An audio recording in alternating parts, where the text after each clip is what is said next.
ওম শান্তি। আজকের বাংলা মুরলী ৩-৪-২০২৫। প্রাতঃ মুরলী। ওম শান্তি। বাপদাদা মধুবন। বাবার অমূল্য মধুর মহাবাক্য।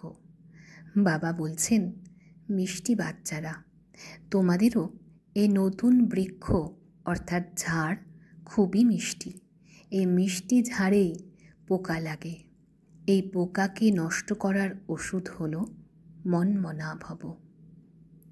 আজকের প্রশ্ন, পাস উইথ অনার হওয়া ছাত্রদের নিদর্শন কি হবে?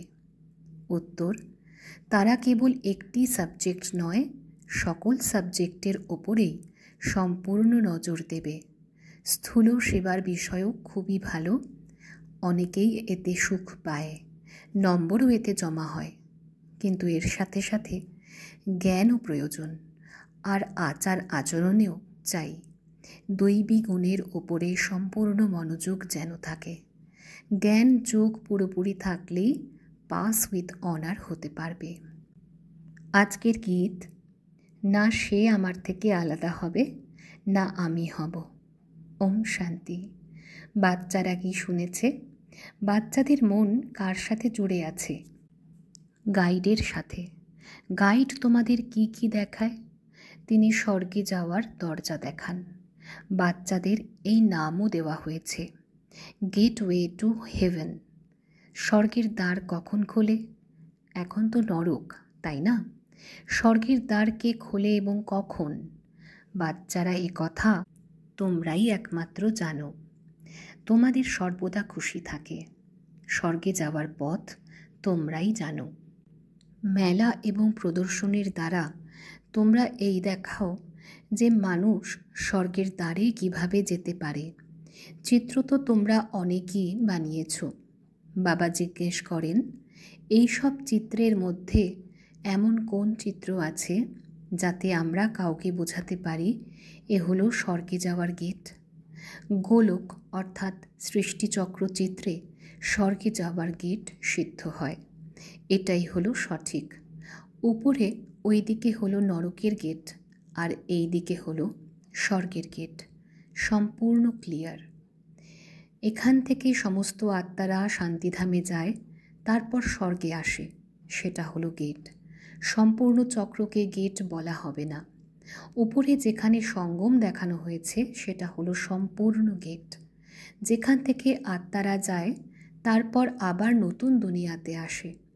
বাকি সবাই শান্তিধামে থাকে। কাঁটা দেখানো হয়, এ হলো নরক, আর ও হলো স্বর্গ। সব থেকে ভালোভাবে বোঝানোর জন্য এই চিত্র। এ সম্পূর্ণ পরিষ্কার। গেটওয়ে টু হেভেন, এ তো বুদ্ধি দিয়ে বোঝার মতো কথা, তাই না? এখানে অনেক ধর্মের বিনাশ আর এক ধর্মের স্থাপন হচ্ছে। তোমরা জানো যে আমরা সুখধামে যাব, আর বাকি সকলেই শান্তিধামে চলে যাবে। এই গেট তো সম্পূর্ণ পরিষ্কার। এই গোলাই হলো মুখ্য চিত্র। এখানে নরকের দ্বার এবং স্বর্গের দ্বার সম্পূর্ণ পরিষ্কার। কল্পপূর্বে যারা স্বর্গের দ্বারে গিয়েছিল তারাই আবার যাবে, বাকি সবাই শান্তিধামে চলে যাবে। নরকের দ্বার বন্ধ হয়ে শান্তি আর সুখের দ্বার খোলে। সব থেকে 1 নম্বর চিত্র হলো এটাই। বাবা সর্বদা বলেন ত্রিমূর্তি, গোলা আর এই চক্র হলো 1 নম্বর চিত্র। যেই আসুক তাকে প্রথমে এই চিত্র দেখিয়ে বলো, স্বর্গে যাওয়ার এই হলো দ্বার, এ হলো নরক, আর এই হলো স্বর্গ। নরকের এখন বিনাশ হয়ে যাবে, মুক্তির দ্বার খোলে। এই সময়ে আমরা স্বর্গে যাব, আর বাকি সবাই শান্তিধামে যাবে। এ কত সহজ। স্বর্গের দ্বারে সবাই তো আর যাবে না, ওখানে তো এই দেবী দেবতাদেরই রাজ্য ছিল। তোমাদের বুদ্ধিতে আছে যে স্বর্গের দ্বারে যাওয়ার জন্য এখন আমরা উপযুক্ত হচ্ছি। আমরা যতই লিখব পড়ব তবেই নবাব হব, আর যত কান্নাকাটি বা ছেলে মানুষই করব ততই খারাপ হব। সব থেকে ভালো চিত্র হলো এই গোলার। বুদ্ধির দ্বারা তোমরা বুঝতে পারো, একবার চিত্র দেখলে তারপর বুদ্ধির দ্বারা বিবেচনা করে কাজ করা হয়। বাচ্চারা, তোমাদের সারা দিন এই খেয়াল থাকা উচিত যে কোন চিত্র মুখ্য, যে চিত্রের সাহায্যে আমরা খুব ভালোভাবে বোঝাতে পারি। গেটওয়ে টু হেভেন এই ইংরেজি শব্দ খুব ভালো। এখন তো অনেক ভাষা হয়ে গেছে। হিন্দি শব্দটি হিন্দুস্থান থেকে এসেছে। হিন্দুস্থান এই অক্ষর সঠিক নয়, এর প্রকৃত নাম ভারতী, ভারতখণ্ড বলা হয়। এ তো গলি ইত্যাদির নাম পরিবর্তন হয়, খণ্ডের নাম তো পরিবর্তন হয়ই না। মহাভারত শব্দ তো আছেই, তাই না? সব কিছুর মধ্যে ভারতই তো স্মরণে আসে। এমন গাওয়াও হয় যে ভারত আমাদের দেশ। হিন্দু ধর্ম বলতে ভাষাও হিন্দি করে দিয়েছে, এ সঠিক নয়। সত্য যুগে ছিল সত্যই সত্য, সত্য পড়া, সত্য খাওয়া, সত্য বলা, এখানে সবই মিথ্যা হয়ে গেছে। তাই এই গেটওয়ে টু হেভেন অক্ষর খুবই ভালো। চলো আমরা তোমাদের স্বর্গে যাওয়ার পথ বলে দিচ্ছি। এখানে কত ভাষা হয়ে গেছে। বাচ্চারা, বাবা তোমাদের সদ্গতির শ্রেষ্ঠ মত দেন। বাবার মতের জন্যে এমন গায়ন আছে যে তার গতি মতি একেবারেই আলাদা। বাচ্চারা, তিনি তোমাদের কত সহজ মত বলে দেন। তোমাদের ভগবানের শ্রীমতেই চলতে হবে। ডাক্তারের মতে তোমরা ডাক্তার হবে, ভগবানের মতে চললে তোমাদের ভগবান ভগবতী হতে হবে। এ হলো ভগবান উবাচ। তাই বাবা বলেছিলেন, প্রথমে তো এই কথা প্রমাণিত করো যে ভগবান কাকে বলা হয়। স্বর্গের মালিককে অবশ্যই ভগবান ভগবতী বলা হবে। ব্রহ্মা তো স্বর্গের নন, স্বর্গও এখানে আর নরকও এখানেই হয়। স্বর্গ নরক দুই সম্পূর্ণ আলাদা। মানুষের বুদ্ধি সম্পূর্ণতম প্রধান হয়ে গেছে, তারা কিছুই বোঝে না। সত্যযুগকে 1,00,000 বছরের বলে দিয়েছে, কলিযুগের জন্য বলে 40,000 বছর পড়ে আছে। মানুষ সম্পূর্ণ অন্ধকারে রয়েছে। বাচ্চারা, তোমরা এখন জানো যে বাবা আমাদের হেভেনে নিয়ে যাওয়ার জন্য এমন গুণবান বানাচ্ছেন। মুখ্যত এই ইচ্ছাই রাখতে হবে যে আমরা কিভাবে শতপ্রধান হব। বাবা বলেছেন মামে কম স্মরণ করো। চলতে ফিরতে কাজ করতে করতে বুদ্ধিতে যেন এই কথা স্মরণে থাকে। প্রেমিক ও প্রেমিকাও, আশিক আর মাসুক তো কর্ম করে, তাই না? ভক্তিতেও তো কর্ম করে, তাই না? বুদ্ধিতে তাঁর স্মরণ থাকে। এই স্মরণ করার জন্য মালা জপ করতে থাকে। বাবাও প্রতি মুহূর্তে বলেন, তোমরা আমাকে স্মরণ করো। সর্বব্যাপী বলে দিলে তোমরা কাকে স্মরণ করবে? বাবা তোমাদের বোঝান, তোমরা কত নাস্তিক হয়ে গেছো। তোমরা বাবাকেই জানো না। তোমরা তো বলেও থাকো ও গড ফাদার, কিন্তু তিনি কে এ কথা সামান্যতমও জানো না। আত্মা বলে ও গড ফাদার, কিন্তু আত্মা কি? আত্মা আলাদা, তাকে বলা হয় পরম আত্মা, অর্থাৎ সুপ্রিম। উঁচুর থেকেও উঁচু সুপ্রিম সোল, পরম আত্মা।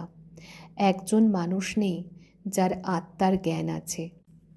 আমি হলাম আত্মা আর এ হলো শরীর, দুটি জিনিস, তাই না? এই শরীর 5 তত্ত্বের দ্বারা বানানো। আত্মা তো অবিনাশী এক বিন্দু, তা কোন জিনিস দিয়ে তৈরি হবে? এত ছোট বিন্দু যে সাধু সন্ত আদি কেউই জানে না। ইনি তো অনেক গুরু করেছিলেন, কিন্তু কেউই জানেন কি যে আত্মা কি? পরমপিতা পরমাত্মা কে? এমন নয় যে তারা কেবল পরমাত্মাকে জানে না, তারা আত্মাকেও জানে না। আত্মাকে জেনে গেলে পরমাত্মাকেও চট করে জানতে পারবে। বাচ্চা নিজেকে জানতে না পারলে, বাবাকে জানতে না পারলে কিভাবে চলবে? তোমরা তো এখন জানো যে আত্মা কি এবং কোথায় থাকে। ডাক্তাররাও মনে করে আত্মা হলো সূক্ষ্ম, এই চোখের দ্বারা দেখা যায় না। কাঁচের মধ্যে বন্ধ করলেও তা কিভাবে দেখতে পারবে? এই দুনিয়াতে তোমাদের মতো জ্ঞান আর কারোরই নেই। তোমরা জানো যে আত্মা বিন্দু এবং পরমাত্মাও বিন্দু। বাকি আমরা সব আত্মারা পতিত থেকে পবিত্র এবং পবিত্র থেকে পতিত হই। এখানে তো পতিত আত্মা থাকতে পারে না। ওখান থেকে সব পবিত্র আত্মাই আসে, তারপর পতিত হয়, তারপর বাবা এসে পবিত্র করেন। এ খুবই সহজ কথা। তোমরা জানো যে আমাদের আত্মা 84 জন্মের চক্র সম্পূর্ণ করে এখন তমপ্রধান হয়ে গেছে। আমরাই 84 জন্মগ্রহণ করি, একের কথা নয়। বাবা বলেন, আমি এনাকে বোঝাই আর তোমরাও শোনো। আমি এনার মধ্যে প্রবেশ করেছি, এনাকে শোনাই, তোমরাও শুনে নাও। ইনি হলেন রথ। তাই বাবা বুঝিয়েছেন গেটওয়ে টু হেভেন। কিন্তু এতেও বোঝাতে হয় সত্যযুগে যে দেবী দেবতা ধর্ম ছিল তা এখন প্রায় লোপ হয়ে গেছে, কেউই তা জানে না। খ্রিস্টানদের মধ্যেও প্রথমে শতপ্রধান ছিল, তারপর পুনর্জন্ম নিতে নিতে তমপ্রধান হয়ে যায়। এই ঝাড়ও অবশ্যই পুরনো হয়। এ হলো বিভিন্ন ধর্মের ঝাড়। ঝাড়ের হিসাবে অন্য সব ধর্ম পিছনের দিকে আসে। এই নাটক সম্পূর্ণ বানানো। সত্যযুগে যাওয়ার জন্য কারোর সুযোগ এসে যাবে, এ হয়ই না। এ তো অনাদি খেলা বানানো আছে। সত্যযুগে একই আদি সনাতন দেবী দেবতা ধর্ম ছিল। বাচ্চারা, এখন তোমাদের বুদ্ধিতে আছে যে আমরা স্বর্গে যাচ্ছি। আত্মা বলে, আমি তমপ্রধান, তাহলে ঘরে কিভাবে যাব, স্বর্গে কিভাবে যাব?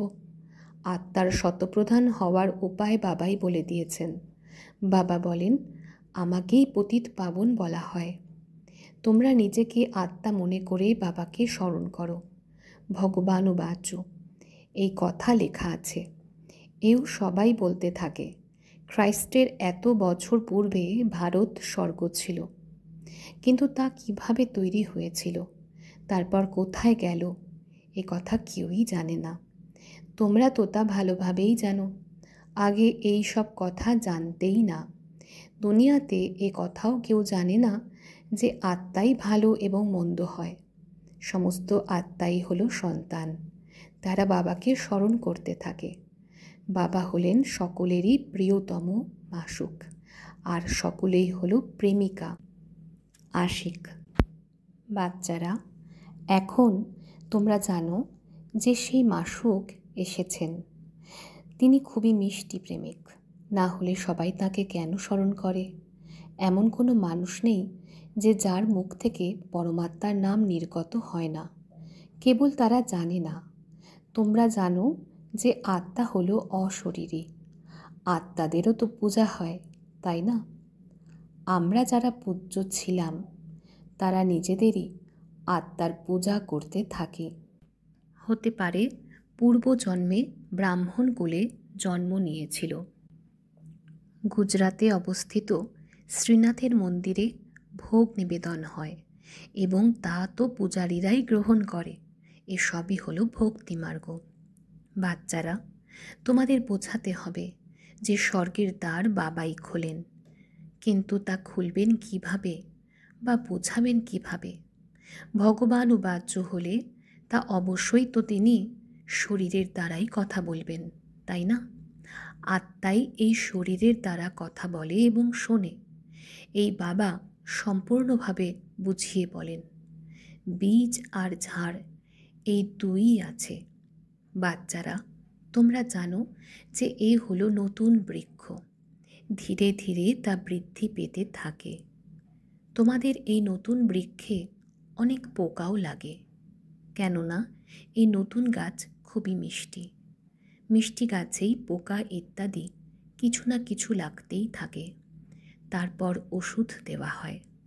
বাবাও মনমনা ভাবের ওষুধ খুব ভালোভাবে দিয়েছেন।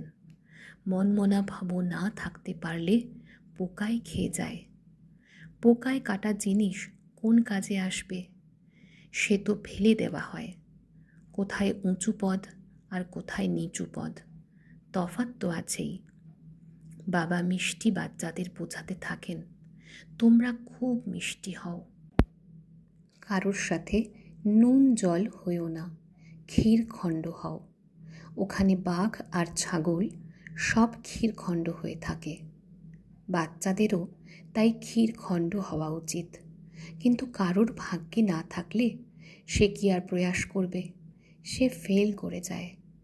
টিচার তো পড়ান উচ্চ সৌভাগ্যের জন্য। টিচার তো সবাইকেই পড়ান। তফাৎ তো তোমরাই দেখো।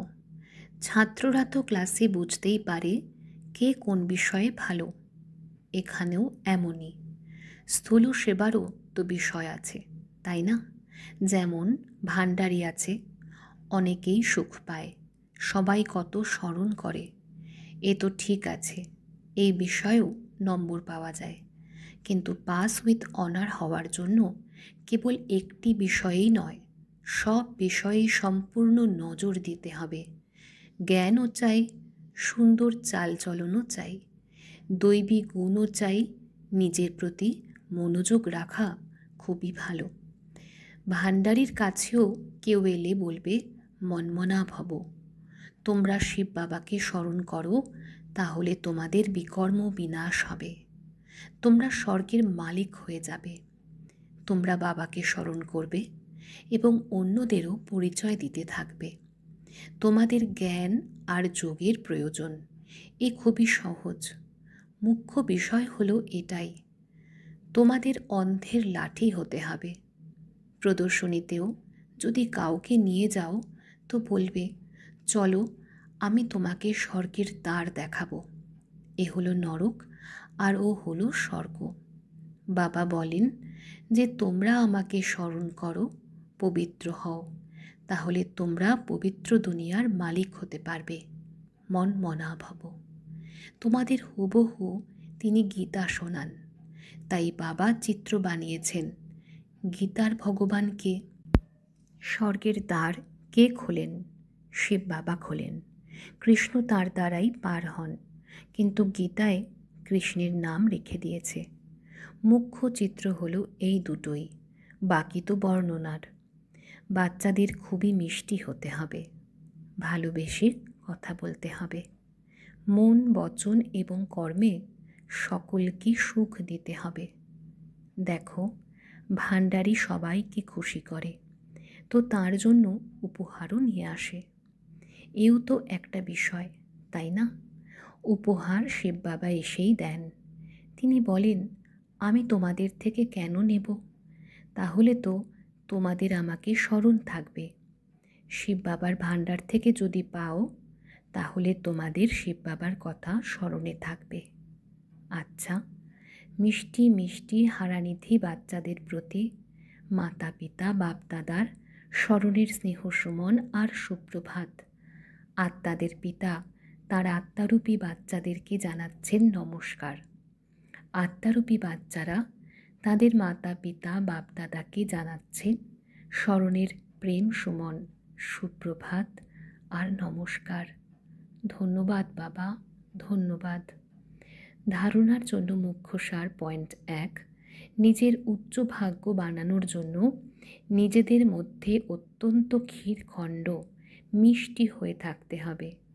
কখনোই নুন জল হবে না। সব বিষয়ে সম্পূর্ণ মনোযোগ দিতে হবে।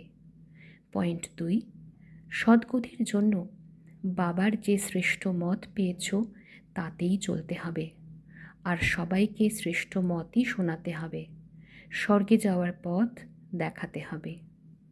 বাবার মধুর বরদান।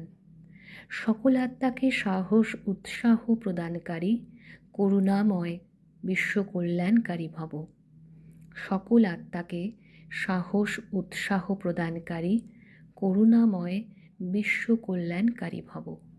কখনো ব্রাহ্মণ পরিবারে কোনো দুর্বল আত্মাকে তুমি দুর্বল এই রকম বলবে না। তোমরা করুণাময় বিশ্ব কল্যাণকারী বাচ্চাদের মুখ থেকে সর্বদাই প্রত্যেক আত্মার প্রতি শুভ কথা বের হওয়া চাই, হৃদয়ে বিদীর্ণ করা কথা নয়।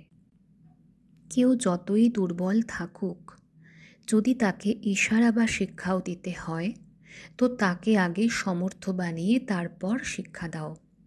প্রথমে ধরণীতে সাহস আর উৎসাহের কর্ষণের হাল চালাও, তারপর বীজ বপন করো। তাহলে সহজেই প্রত্যেক বীজ থেকে ফল বেরিয়ে আসবে। এর দ্বারা বিশ্ব কল্যাণের সেবা তীব্র হয়ে যাবে। আজকের স্লোগান, বাবার আশীর্বাদ নিয়ে সদা ভরপুর তার অনুভব করো। বাবার আশীর্বাদ নিয়ে সদা ভরপুর তার অনুভব করো। আজকের অব্যক্ত ইশারা, কম্বাইন্ড রূপের স্মৃতির দ্বারা সদা বিজয়ী হও।